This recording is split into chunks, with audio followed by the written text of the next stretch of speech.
Muy buenos días, esta es la clase número 43 de la asignatura de Anatomía para International Biological College IBC. El día de hoy vamos a continuar con lo que viene siendo los órganos del sistema linfático. Justamente vamos a ver lo que viene siendo los órganos linfoides secundarios.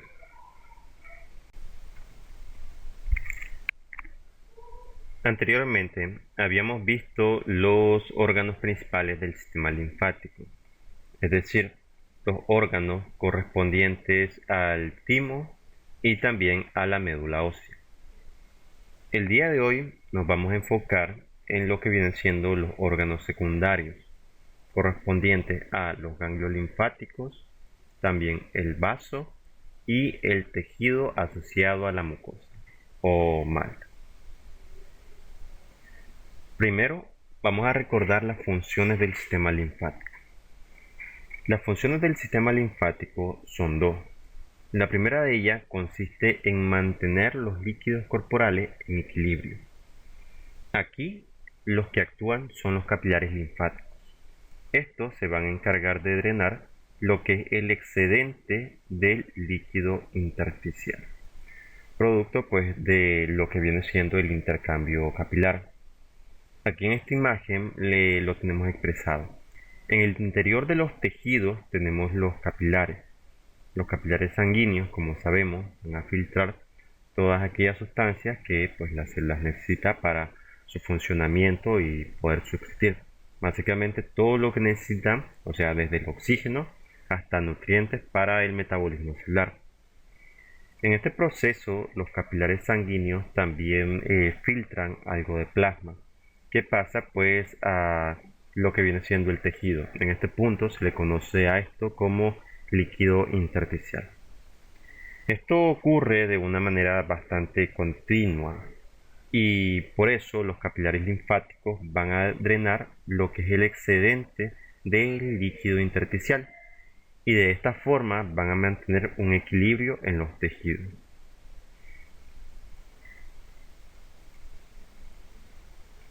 Aquí en esta otra diapositiva tenemos lo que viene siendo la función con su respectivo ejemplo.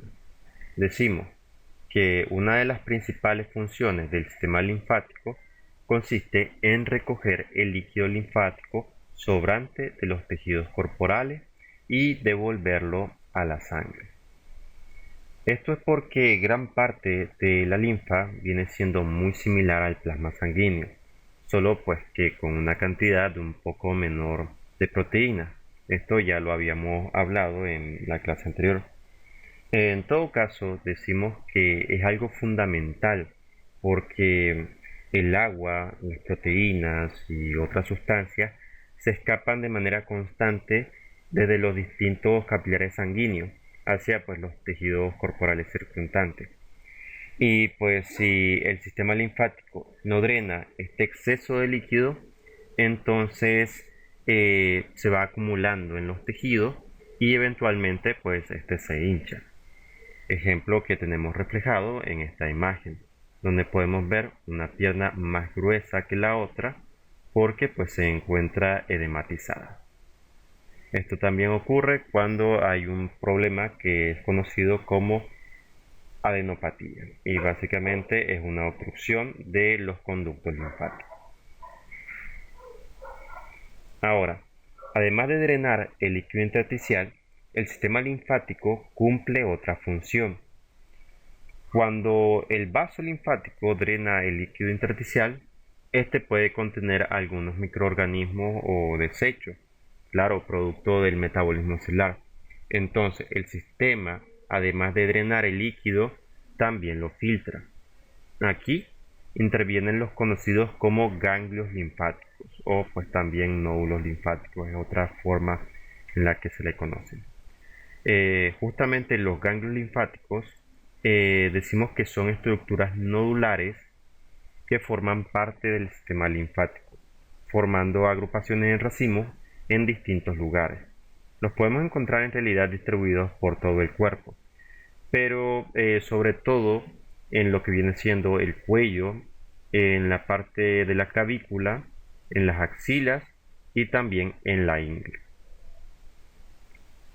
Decimos que los ganglios linfáticos actúan como filtro porque estos poseen una estructura interna de tejido conectivo en forma de red, que pues están rellenos de linfocitos, los cuales recogen y van a destruir todos los microorganismos, es decir, todo lo que corresponde a bacterias o virus. Aquí podemos ver la estructura interna de los ganglios linfáticos. Y pues cuando el cuerpo está luchando contra una infección, los ganglios linfáticos se van a multiplicar. Se multiplican tan rápido que producen una hinchazón que es característica de los ganglios linfáticos. Vamos a explicar esto un poco mejor. Vamos a utilizar esta imagen. Al principio, la linfa llega a través de los vasos eferentes.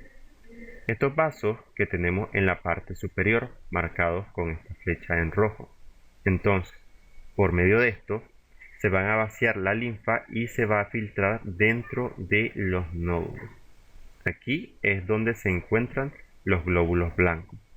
Por tanto, se forma la respuesta inmunitaria celular al entrar en contacto. Recordemos que los ganglios linfáticos van a aumentar su tamaño. Esto, como ya dije, por la producción de glóbulos blancos. Una vez se haya filtrado la linfa, esta va a salir por los vasos eferentes, estos que tenemos aquí marcados con flechas en verde. Esto ocurre una y otra vez a medida que la linfa sigue su recorrido por cada ganglio, y de esta forma se propaga la respuesta inmunitaria hasta llegar a la sangre, es decir, cuando pues esta termina su recorrido para desembocar en la vena cava. Al desembocar en la vena cava, esto lo hace por medio del conducto linfático derecho y también del conducto torácico. De esto también habíamos hablado con anterioridad. Ahora veamos el vaso. El vaso se encuentra aquí, en el hipocondrio izquierdo. Está por arriba del estómago y por debajo de las costillas. Se define como un órgano que forma parte del sistema linfático y pues tiene múltiples funciones, las cuales están relacionadas tanto con el sistema inmunológico, el almacenamiento y depuración de la sangre, pero pues las más importantes, o sea, entre sus funciones, son la formación de glóbulos blancos, la formación de glóbulos rojos y también la destrucción de glóbulos rojos envejecidos. La formación de glóbulos blancos tiene el nombre de linfopoiesis. La formación de glóbulos rojos tiene el nombre de eritropoiesis. Y la destrucción de los glóbulos rojos envejecidos tiene el nombre de hematólisis. La linfopoiesis es el proceso de formación y maduración de la serie linfocítica, que incluye a los linfocitos B, a los linfocitos T y también a los linfocitos citolítico natural. También estos son conocidos como linfocitos NK o natural killer. Los linfocitos parten de una célula precursora del linaje linfocítico. Esta es la que conocemos como célula progenitora, es decir, la célula madre linfoide. En la clase pasada habíamos hablado acerca del linfocito T y cómo este se subdivide, pero aquí nos hacemos una pregunta, que es básicamente ¿cuál es la diferencia entre el linfocito T y el linfocito B? Bueno, para responder esto, primero hay que entender que los linfocitos se producen en la médula ósea. Lo que lo diferencia el uno del otro son los lugares a los que se dirigen. Es decir, los linfocitos T se producen en lo que viene siendo la médula ósea, pero van a madurar en el timo. Y ahí es que tiene la denominación como pues linfocito T. Mientras que los linfocitos B se producen y se maduran en la médula ósea, pero se van a activar en los órganos linfoides secundarios, como por ejemplo el vaso. de ahí pues su denominación como linfocito B. Por su parte, los linfocitos o células NK son producidos en el timo y de ahí salen a la sangre periférica. En cuanto al porcentaje de linfocitos en sangre periférica, tenemos que los linfocitos B van a representar de un 10 a un 30%. Los linfocitos T, CD4 y CD8 van a representar de un 65 a un 75%. Recordemos que este CD4 y CD8 representan a la división que hay entre cada uno de los grupos de los linfocitos.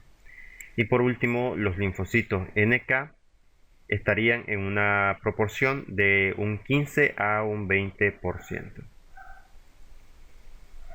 Ahora bien, definamos los linfocitos B. Podemos decir que los linfocitos B son células especializadas del sistema inmune, las cuales van a jugar un papel importante en la respuesta humoral, siendo el principal mecanismo de defensa contra patógenos que se replican fuera de las células del huésped, es decir, que son patógenos extracelulares. Entonces decimos que los linfocitos B son el principal mecanismo de defensa contra patógenos que se replican fuera de las células del huésped. Mire, existen diferentes tipos de patógenos, los extracelulares y los intracelulares. Los patógenos intracelulares por lo general son virus, los cuales son tan pequeños que infectan a las células directamente. Y por otro lado tenemos los patógenos extracelulares, es decir, que tienen un mayor tamaño, son más grandes, no pueden atravesar las células y estos están en lo que es el espacio intersticial. Ejemplo de esto, pues tenemos a bacterias como los estafilococos o también los streptococos. En palabras simples, los linfocitos B van a atacar a lo que vienen siendo los microorganismos extracelulares, es decir, invasores que están fuera de las células, mientras que los linfocitos T se van a encargar de lo que vienen siendo microorganismos intracelulares, es decir, que invaden el interior de las células. Ahora, la principal función de los linfocitos B es el reconocimiento de moléculas extrañas en el organismo. Esto es lo que llamamos antígenos. Asimismo, también se encargan de la producción de anticuerpos específicos para poder neutralizarlas. Una vez que tiene lugar la interacción con un antígeno específico, estos se activan y se van a diferenciar en dos tipos de células. Por una parte, se pueden formar células de memoria, las cuales van a permitir que la próxima vez que el mismo patógeno entre en el cuerpo, se pueda poner en marcha una respuesta inmune específica de una forma más rápida y eficaz. Por otra parte, los linfocitos B se pueden transformar en plastocitos, que es una célula especializada en la fabricación y también en secreción de anticuerpos circulantes. Estas también se les conoce con el nombre de plasmocitos. Es muy importante mencionar que en ciertos casos es necesario la participación de los linfocitos T para que las células B se activen y de esta forma se transformen.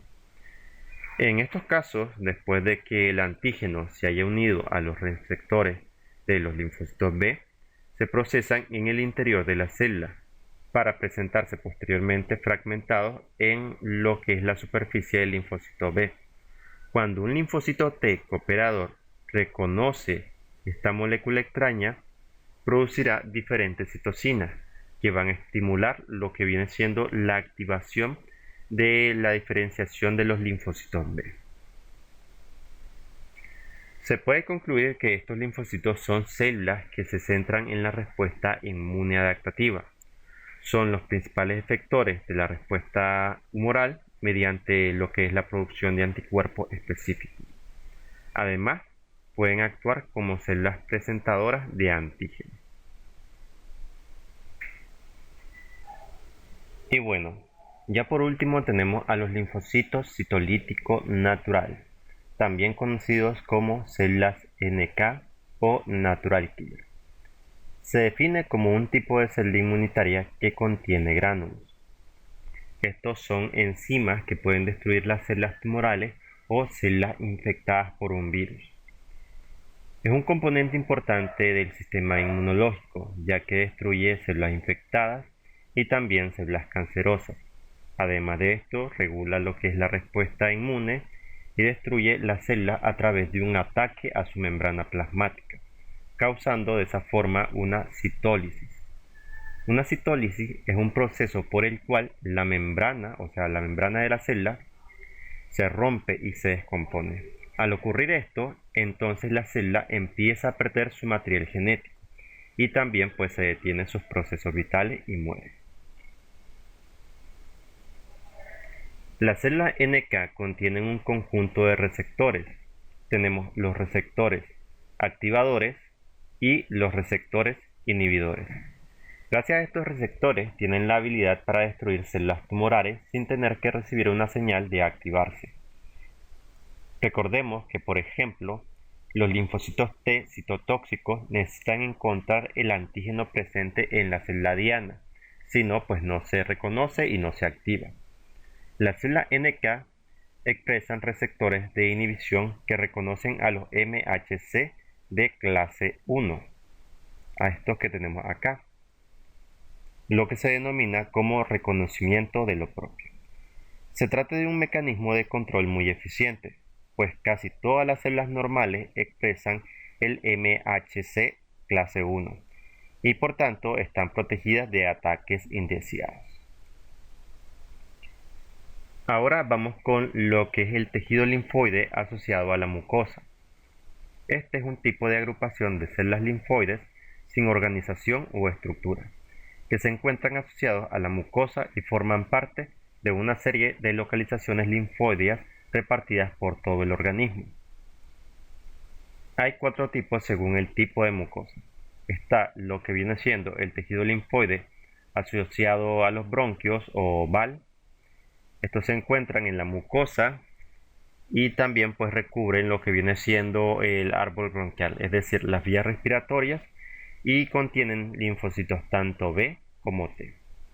Después tenemos lo que viene siendo el tejido asociado al tubo digestivo o GAL. Se compone de folículos linfoides a todo lo largo del tubo digestivo. Casi todos están aislados entre sí. Destacan las placas de Peyer situadas en la lámina propia de la mucosa del intestino delgado y con mayor proporción en el ilio. Después tenemos el tejido linfoide asociado a la nariz o a la nasofaringe y el tejido linfoide asociado a la conjuntiva o CAL. También hay otros tipos de tejidos, como por ejemplo el tejido asociado a lo que es las glándulas mamarias, también el tejido asociado a los órganos genitourinarios y el tejido asociado al oído interno. Es decir, que están repartidos en diferentes secciones del organismo. Y bueno, aquí terminaríamos con la clase del día de hoy. Por el momento no tengo mucho más que decir, así que pasen un buen día y muchas gracias por su atención.